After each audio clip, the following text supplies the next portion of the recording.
Baik teman-teman, kami dari kelompok 3 akan membahas mengenai penyandang disabilitas angka kejadian rendah dengan topik buta tuli. Sebelumnya perkenalkan, nama saya Natasha Putri Amanda dengan NIM 1900996 dan rekan saya yang kedua Sabila Putri dengan NIM 1908116 dan yang terakhir Wahyu Fajri Astuti dengan NIM 1908954.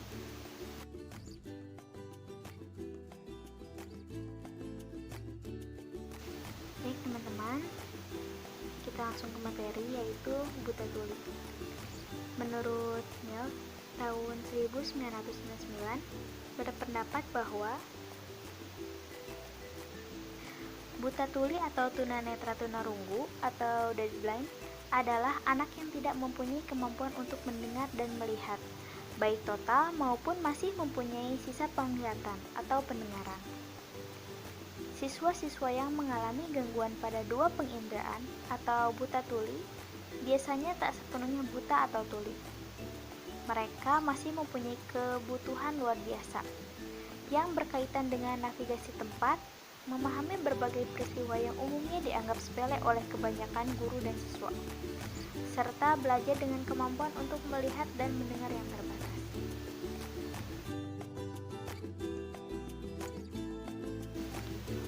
Upaya mendidik siswa-siswa yang buta tuli di sekolah amat beragam.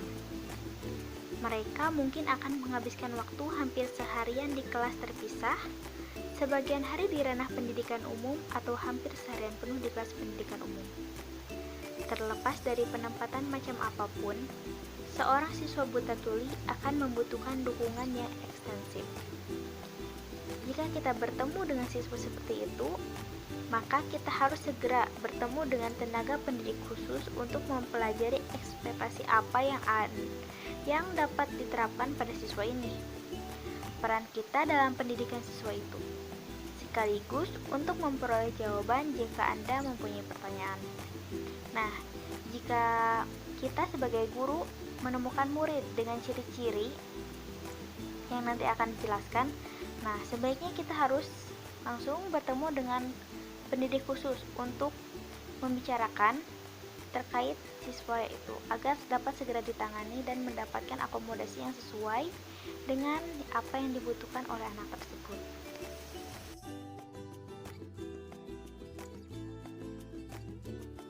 Nah, anak buta tuli dapat mengalami yang pertama, tunanetra total dan tunarunggu total. Yang kedua, masih punya penglihatan dan sisa pendengaran. Dan yang ketiga, tunanetra total dan masih punya sisa pendengaran. Dan yang terakhir, sisa penglihatan dan tunarunggu total. Nah, jadi yang pertama itu si anak tidak bisa melihat dan tidak bisa mendengar secara total. Jadi dia tidak memiliki kemampuan untuk mendengar atau melihat sedikit pun. Lalu yang kedua, anak masih memiliki fungsi penglihatan meski tidak jelas dan masih memiliki sisa pendengaran juga. Nah, jadi si anak masih bisa melihat dan mendengar.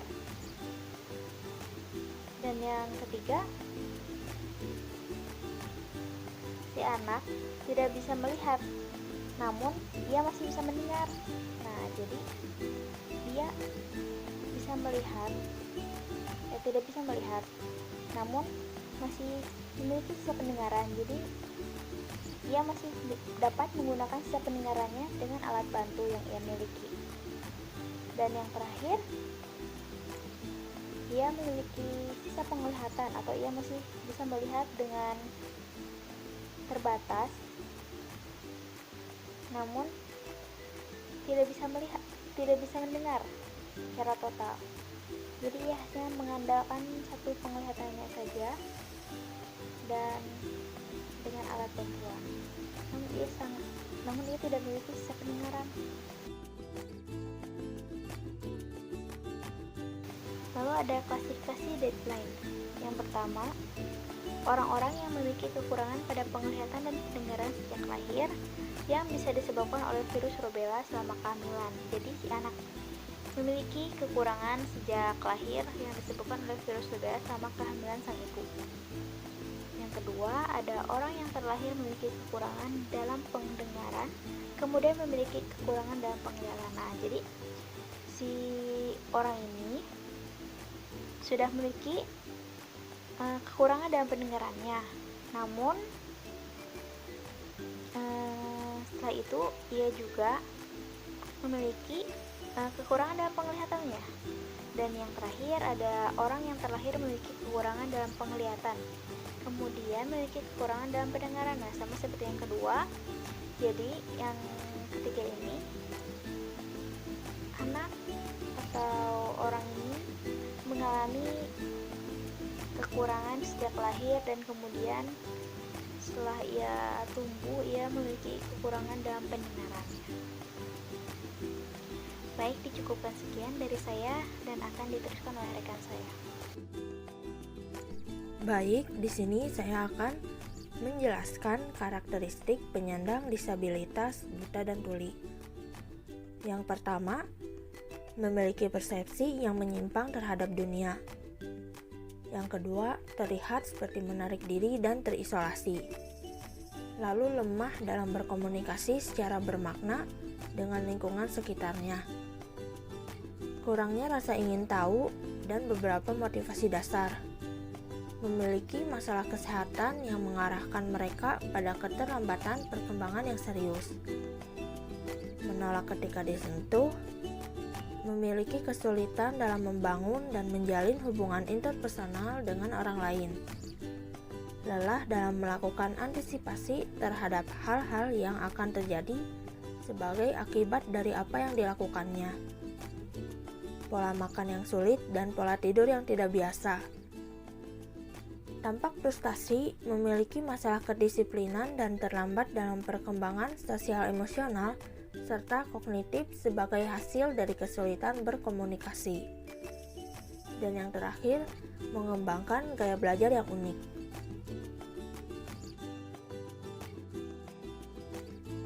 Lalu ada ciri-ciri khusus dan kebutuhan pengajaran dari siswa penyandang gangguan penginderaan. Yang pertama, siswa-siswa yang mengalami gangguan penginderaan berupa hilangnya kemampuan pendengaran atau penglihatan yang signifikan sehingga berdampak pada pendengaran atau penglihatan mereka. Kebutuhan khusus mereka dapat berkisar dari minimal hingga kompleks. Oleh karena proses pembelajaran di sekolah sangat mengandalkan kemampuan melihat dan mendengar, siswa-siswa penyandang disabilitas ini seringkali mengalami masalah akademis sehingga memerlukan akomodasi dari guru dan juga peralatan yang telah diadaptasi. Yang kedua, siswa-siswa yang mengalami gangguan penglihatan tidak dapat melihat dengan cukup baik untuk dapat menggunakan penglihatan sebagai sarana utama pembelajaran tanpa memperoleh bantuan yang signifikan. Pada umumnya, istilah tunanetra hanya diberikan pada sebagian kecil siswa yang hanya mempunyai sedikit sisa penglihatan atau bahkan sekali tidak ada. Mereka menggunakan sentuhan dan pendengaran untuk proses pembelajaran. Sebagian besar siswa yang mengalami gangguan penglihatan tergolong kurang awas, berarti mereka masih mempunyai sebagian penglihatan. Lalu ada ciri-ciri khusus dari siswa penyandang gangguan penglihatan dan pendengaran. Siswa penyandang gangguan penglihatan mempunyai kisaran kemampuan kecerdasan yang sama dengan siswa lainnya. Namun pada umumnya, mereka mempunyai kesempatan yang lebih sedikit untuk memperoleh informasi yang biasanya dapat dipelajari secara visual. Tanda-tanda kehilangan penglihatan yang mungkin terjadi. Yang pertama, sering menggosok atau mengedipkan mata. Yang kedua, jangka perhatian yang rendah atau sering melamun. Lalu bacaan yang buruk, menghindari mengerjakan tugas dalam jarak dekat, sering sakit kepala, penurunan pada kemampuan skolastik atau olahraga, menutup sebelah mata, memiringkan kepala saat membaca, menyipitkan salah satu atau kedua mata, memposisikan kepala dekat dengan buku atau meja saat membaca atau menulis, kesulitan mengingat, mengenali, dan membuat kembali bentuk-bentuk dasar geometris. Dan yang terakhir, keterampilan koordinasi antara mata, tangan yang buruk. Selanjutnya ada tanda-tanda kehilangan pendengaran, yaitu tidak mampu memperhatikan dan mengikuti obrolan ringan.